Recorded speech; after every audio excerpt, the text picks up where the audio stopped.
السلام علیکم۔ بسم اللہ الرحمن الرحیم۔ بہنیں ایسی کیوں ہوتی ہیں؟ صبح صبح چائے کی دکان پہ میرا دوست میرے پاس بیٹھا، مجھے سلام کیا۔ اس کی آنکھوں میں آنسو تھے۔ میرا ہاتھ پکڑا، روتے ہوئے بولا، فارس، میں آج خود کو بہت چھوٹا محسوس کر رہا ہوں۔ میں حیران تھا، اس کی کمر پہ تھپکی دی۔ ارے ایسا کیا ہو گیا شیر کو؟ وہ مجھ سے نظریں نہ ملا رہا تھا، پھر زور زور سے رونے لگا۔ سب لوگ اس کی طرف دیکھنے لگے، میں اس کو چپ کروایا۔ ارے پاگل، سب دیکھ رہے ہیں۔ میرے سینے سے لگ گیا۔ روتے ہوئے بولا، فارس، بہنیں ایسی کیوں ہوتی ہیں؟ میں سوچ میں گم ہو گیا۔ کیا ہو گیا تم کو؟ ایسا کیوں بول رہے ہو؟ کہنے لگا، فارس، پتہ ہے، بہن کی شادی کو 6 سال ہو گئے ہیں۔ میں کبھی اس کے گھر نہیں گیا۔ عید، شب رات، کبھی بھی میں ابو امی یا امی جاتے ہیں۔ میری بیوی ایک دن مجھے کہنے لگی، آپ کی بہن جب بھی آتی ہے، اس کے بچے گھر کا حال بگاڑ کر رکھ دیتے ہیں، خرچ ڈبل ہو جاتا ہے، اور تمہاری ماں ہم سے چھپ چھپ کر کبھی اس کو صابن اور کبھی کپڑے، کبھی سرف کے ڈبے اور کبھی کبھی تو چاول کا تھیلا بھر دیتی ہے۔ اپنی ماں کو بولو، یہ ہمارا گھر ہے، کوئی خیرات سینٹر نہیں۔ فارس، مجھے بہت غصہ آیا۔ میں مشکل سے خرچ پورا کر رہا ہوں اور میری ماں سب کچھ بہن کو دے دیتی ہے۔ بہن ایک دن گھر آئی ہوئی تھی، اس کے بیٹے نے ٹی وی کا ریموٹ توڑ دیا۔ میں ماں سے غصے میں کہہ رہا تھا، ماں بہن کو بولو یہاں عید پہ آیا کرے بس، اور یہ جو آپ صابن، سرف اور چاول کا تھیلا بھر کر دیتی ہے نا، اس کو بند کر دیں سب۔ ماں چپ رہی، لیکن بہن نے ساری باتیں سن لی تھی۔ میری بہن کچھ نہ بولی۔ 4 بج رہے تھے، اپنے بچوں کو تیار کیا اور کہنے لگی، بھائی مجھے بس اسٹاپ تک چھوڑوا دو۔ میں نے جھوٹے منہ کہا، رہ لیتی کچھ دن، لیکن وہ مسکرائی نہیں۔ بھائی، بچوں کی چھٹیاں ختم ہونے والی ہیں۔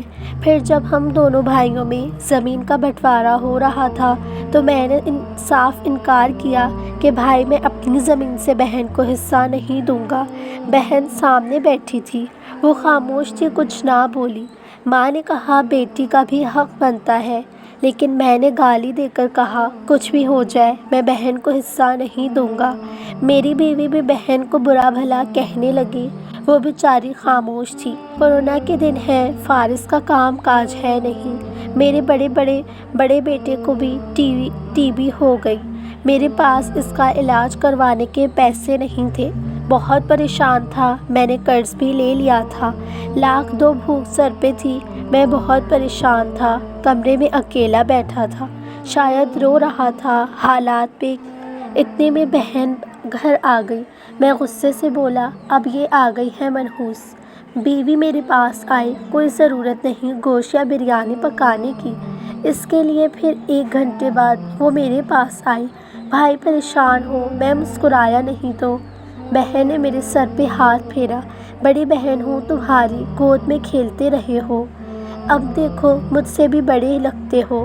پھر میرے قریب آئی، اپنے پرس سے سونے کے کنگن نکالے، میرے ہاتھ میں رکھے، آہستہ سے بولی، پاگل تو ایویں پریشان ہوتا ہے، تیرا بھائی شہر گیا ہوا تھا، بچے اسکول تھے، میں سوچا دوڑتے دوڑتے بھائی سے مل آؤں، یہ کنگن بیچ کر اپنا خرچ کر بیٹے کا علاج کروا، اور جا اٹھ نائی کی دکان پر جا، داڑھی بڑھا رکھی ہے، شکل تو دیکھ ذرا، کیا حالت بنا رکھی تم نے۔ میں خاموش تھا، بہن کی طرف دیکھے جا رہا تھا۔ وہ آہستہ سے بولی کہ نہ بتانا کنگن کے بارے میں تم کو، میری قسم ہے۔ میرے ماتھے پر بوسہ کیا اور 1000 روپے مجھے دیا، جو 150 کے نوٹ تھے، شاید اس کی جمع پونجی تھی۔ میری جیب میں ڈال کر بولی، بچوں کو گوشت لا دینا، پریشان نہ ہوا کر، تیرے بھائی کو تنخواہ ملے گی تو آؤں گی پھر۔ جلدی سے اپنا ہاتھ میرے سر پر رکھا، دیکھا اس نے صاف بال سفید ہو گئے، اب بازار جاؤ اور داڑھی کو ٹھیک کروا کے آؤ۔ وہ جلدی سے جانے لگی۔ اس کے پیروں کی طرف میں دیکھا، ٹوٹی ہوئی جوتی پہنی تھی، پرانا سا دوپٹہ اوڑھا ہوا تھا، جب بھی آئی تھی وہی دوپٹہ اوڑھ کر آتی۔ فارس بہن کی اس محبت میں مر گیا تھا۔ ہم بھائی کتنے مطلب پرست ہوتے ہیں، بہنوں کو پل بھر میں بیگانہ کر دیتے ہیں، اور بہنیں بھائیوں کا ذرا سا دکھ برداشت نہیں کر سکتی۔ وہ ہاتھ میں کنگن پکڑے زور زور سے رو رہا تھا، اس کے ساتھ میری آنکھیں بھی نم تھیں۔ اپنے گھر میں خدا جانے کتنے دکھ سہ رہی ہوتی ہیں۔ کچھ لمحے بہنوں کے پاس بیٹھ کر حال پوچھ لیا کریں، شاید کہ ان کے چہرے پہ کچھ لمحوں کے لیے ایک سکون آ جائے۔ اللہ سب کی بہنوں کی جھولی خوشیوں سے بھر دے، آمین ثم آمین۔